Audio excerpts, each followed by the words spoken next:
Clarisse avait 29 ans. Belle, douce, pleine de vie. Elle rêvait d'un foyer paisible, d'un amour sincère, d'une vie simple. Elle avait cru avoir trouvé tout cela en Junior. Mais elle ne savait pas qu'elle venait d'unir son destin à celui d'un homme prêt à vendre son âme pour devenir riche. Junior, lui, était ambitieux. Très ambitieux. Charismatique, audacieux, un brin manipulateur, il avait l'étoffe de ces hommes qui fascinent par leur confiance. Mais derrière les sourires séduisants se cachait une insatisfaction permanente. Rien n'était jamais assez pour lui. Ni l'amour, ni la tendresse, ni la stabilité. Ils s'étaient rencontrés lors d'un séminaire sur l'entrepreneuriat. Junior avait remarqué Clarisse dès son arrivée. Son sourire sincère, son regard doux. Elle respirait l'innocence et la lumière. En quelques mois, elle était devenue sa compagne, sa confidente, sa femme. Mais elle n'était pas son objectif. Elle était un passage. Pendant les premières années, tout semblait parfait. Il riait, voyageait, faisait des projets. Clarisse croyait en lui. Elle le soutenait dans ses aventures professionnelles, même lorsqu'elles échouaient. Elle croyait qu'un jour, il réussirait. Mais Junior voulait réussir tout de suite. Il voulait la gloire, l'argent, la reconnaissance. Alors, quand les opportunités tardèrent à se présenter, il se tourna vers d'autres chemins, plus sombres. Un soir, il rentra avec le regard ailleurs. Silencieux. Froid. Clarisse l'interrogea, inquiète. Il lui sourit faiblement, l'embrassa sur le front, puis se mura dans le silence. Ce soir-là, quelque chose avait changé en lui. Et ce changement allait sceller le destin de Clarisse. 3 jours avant la mort de Clarisse, Junior se rendit dans un quartier peu recommandable, à la périphérie de la ville. Là, il rencontra un homme surnommé Baba Zama. Un marabout redouté, réputé pour accorder richesse et succès à ceux qui osaient tout sacrifier. La hutte du vieil homme empestait la fumée, les herbes et le sang séché. Des crânes d'animaux pendaient au mur. Une lumière rouge vacillante éclairait l'intérieur. Baba Zama, aveugle en apparence, voyait pourtant parfaitement clair en chaque âme qui entrait chez lui. « Je veux une vie de roi », dit Junior. « Je veux de l'argent, du pouvoir, du respect. »« Et que donneras-tu en échange ?» demanda Baba Zama d'une voix grave. « Tout ce qu'il faut. »« Ce que tu as de plus précieux ?» Junior hésita. Il pensa à sa mère. À son enfance. Puis, à Clarisse. Un silence. Puis il hocha la tête. « Oui. » Baba Zama éclata d'un rire rauque. « Dans 3 jours, tu iras avec elle au bord du fleuve. Tu la pousseras. Le fleuve prendra ce qui lui est dû. 3 jours après, tu recevras l'appel. Et ta vie changera. Mais souviens-toi, tout pacte appelle un prix. Même après la richesse. » Junior acquiesça. Le pacte était scellé. Le jour du crime. Le soleil brillait. Clarisse riait. Elle était heureuse, Junior l'avait surprise avec une invitation à pique-niquer au bord de l'eau. Elle croyait revivre leur début. Elle ignorait que c'était sa fin. Ils marchèrent longtemps. Puis ils s'arrêtèrent au sommet d'un rocher qui surplombait une rivière profonde. Junior la regarda longuement. « Tu sais, Clarisse, tu es la meilleure chose qui me soit arrivée, dit-il. Elle sourit. Elle l'aimait tant. « Et toi, tu es tout pour moi, répondit-elle. Un silence. Puis Junior murmura. « Pardonne-moi. » Il la poussa. Clarisse n'eut pas le temps de crier. Son corps heurta la surface glacée de l'eau. Sa tête cogna une pierre. Elle coula, lentement, pendant que l'homme qu'elle aimait la regardait s'enfoncer, sans un mot. Le lendemain. Le corps fut retrouvé. Le visage figé dans l'horreur. Officiellement, un accident. Un faux pas au bord d'un rocher. Les gens pleurèrent. Junior joua le rôle du veuf dévasté. Il organisa les funérailles. Pleura sur sa tombe. Mais au fond, il jubilait. Car le plan avait fonctionné. 3 jours plus tard. Le téléphone de Junior sonna. « Monsieur Junior ? Nous avons étudié votre dossier. Une opportunité exceptionnelle vient de s'ouvrir pour vous. Un partenariat très lucratif ? » Junior sourit. Son heure était arrivée. En quelques semaines, sa vie bascula. Contrat, argent, influence. Il acheta une villa, changea de voiture, fréquenta les plus grands. Il se croyait béni. Intouchable. Mais ce qu'il ne savait pas, c'est qu'Impact n'est jamais gratuit. Le réveil du fantôme. Clarisse n'avait pas trouvé le repos. Son âme blessée s'accrochait à la terre, alimentée par la douleur, la trahison, l'amour défiguré. Elle revint. Invisible. Silencieuse. Mais bien réelle. La première nuit, elle entra dans la chambre. Junior dormait paisiblement. Une brise glacée traversa la pièce. Il frissonna. Puis, une voix presque imperceptible murmura à son oreille. « Tu m'as trahi. » Il se réveilla en sursaut. Son cœur battait à tout rompre. Mais il n'y avait personne. Rien. Sauf, cette odeur d'eau stagnante. Cette humidité étrange dans les draps. Les jours suivants, les phénomènes se multiplièrent. Des objets tombaient sans raison. Des miroirs se brisaient. Des traces de pas mouillés apparaissaient dans le couloir. Et la voix revenait chaque nuit. Plus claire. Plus proche. Tu pensais que je resterais sous l'eau à jamais? Junior sombra peu à peu dans la paranoïa. Il installa des caméras. Engagea un prêtre pour bénir la maison. Mais rien n'y faisait. Le passé ne voulait pas être effacé. Les murs de la maison murmuraient encore les éclats de rire d'autrefois. Les soirs de pluie sous une couverture. Les danses improvisées en cuisine. Les promesses faites sous les étoiles. Tout cela, Junior l'avait détruit. Et maintenant, chaque souvenir revenait le hanter, non pas pour lui rappeler l'amour, mais pour lui faire ressentir la perte. Junior devenait fou. Il ne dormait plus. Paranoïaque, il évitait les miroirs, les chambres sombres, même ses amis. Son corps se creusait, ses yeux perdaient leur éclat. Il tenta de quitter la maison. De s'enfuir du pays. Mais chaque fois, quelque chose bloquait. La voiture ne démarrait pas. Les billets disparaissaient. Les vols étaient annulés. Il était pris au piège dans sa propre prison dorée. Un soir, il craqua. À genoux dans le salon, tremblant, il hurla. « Clarisse! Je t'en supplie! Je suis désolé! Laisse-moi tranquille! » Une brume apparut dans la pièce. Puis une silhouette. Flottante. Humide. Le visage pâle de Clarisse, les yeux remplis de douleur. « Tu voulais la richesse, Junior. Maintenant, vis avec. » Il tenta de fuir. Mais ses jambes refusèrent de bouger. Il voulut crier. Sa gorge resta bloquée. Clarisse s'approcha. Son souffle glacial effleura la nuque de Junior. Ses yeux fixèrent les siens, remplis de peur. « Tu as tué l'amour.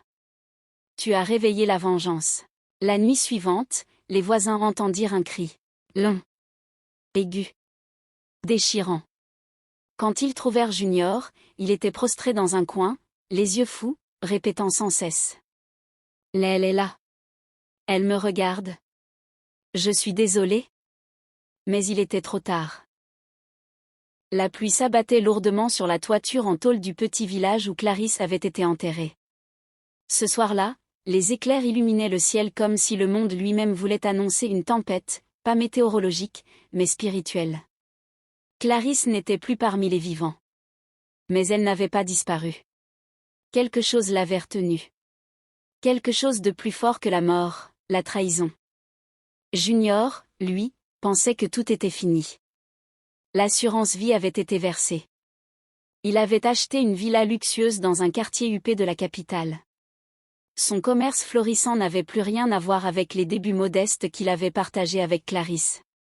Désormais, il roulait en 4x4 allemand, portait des montres à plusieurs millions, et sirotait du vin importé dans les restaurants les plus chers.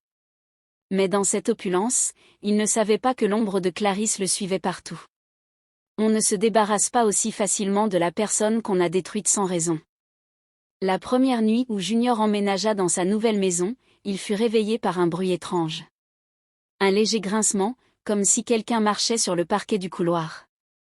Pourtant, il vivait seul. Il sortit de sa chambre, ouvrit la porte, rien. Juste le silence. Mais au mur, une photo était tombée. Celle de lui et Clarisse, prise le jour de leur mariage. Il la croyait perdue. Et pourtant, là, elle gisait au sol, cadre brisé, verre fendu, juste au niveau de son visage à elle. Junior fronça les sourcils, murmura un juron, et remit la photo dans un tiroir. Sans se douter que ce n'était que le début. Le lendemain, dans son salon, la télé s'alluma toute seule. Une image en noir et blanc apparut, Clarisse, debout dans leur ancienne chambre, le regard fixé vers la caméra, les yeux remplis de tristesse. Puis l'image disparut brusquement. Junior sauta sur la télécommande, paniqué. Ce n'est pas possible. C'est moi qui deviens fou. Mais non. Il ne devenait pas fou. Il était observé. Chaque nuit, la présence se faisait plus forte. Le parfum de Clarisse flottait dans la pièce, bien que tous ses effets personnels aient été enterrés avec elle.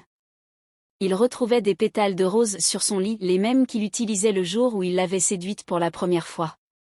Un soir, alors qu'il se rasait devant le miroir, il la vit juste derrière lui. Une silhouette floue. Les traits de Clarisse. Immobile. Silencieuse. Il se retourna brusquement. Rien. Mais le miroir, lui, gardait son reflet. Ce n'était pas un cauchemar. C'était la réalité que lui-même avait déclenchée. Clarisse n'était pas un esprit ordinaire. Elle n'était pas venue pour effrayer. Elle était venue pour rétablir l'équilibre. Dans le monde invisible, elle avait vu la vérité. Elle avait vu comment Junior avait comploté sa mort avec une mystérieuse femme, sa maîtresse de longue date, surnommée la Panthère. Clarisse avait été empoisonnée lentement, sous prétexte de médicaments pour des migraines.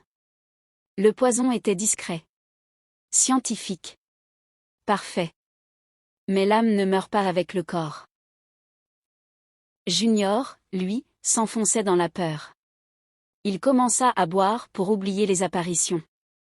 Mais plus il fuyait, plus elle se rapprochait. Un matin, il se réveilla avec des griffures sur le torse. Aucune explication.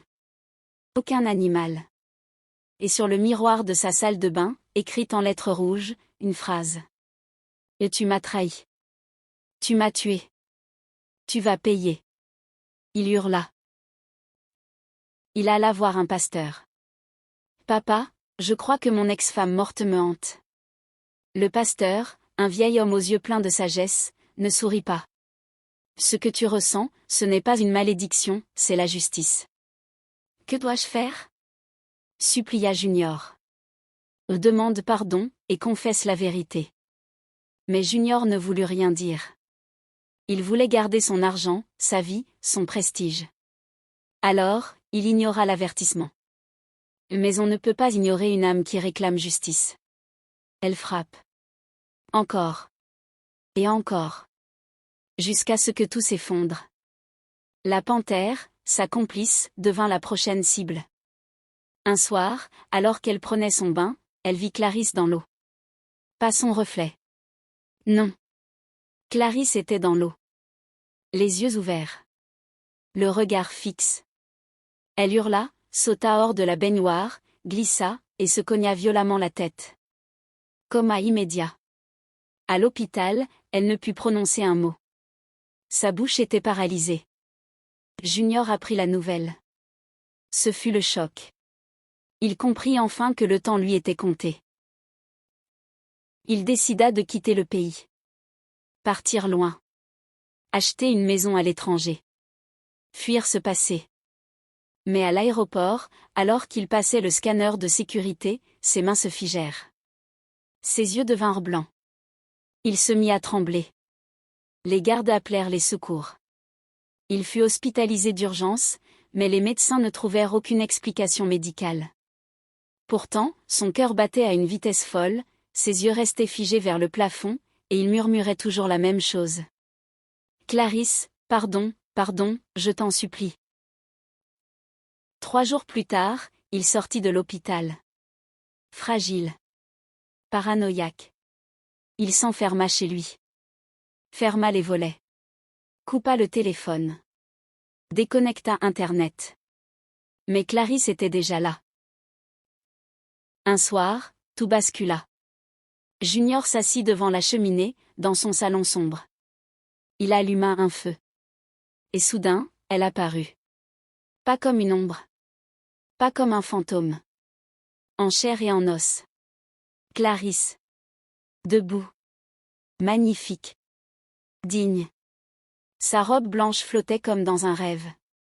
Mais ses yeux brûlaient de douleur et de justice. « Tu croyais que je resterais silencieuse, dit-elle, d'une voix calme mais terrifiante. Junior tomba à genoux.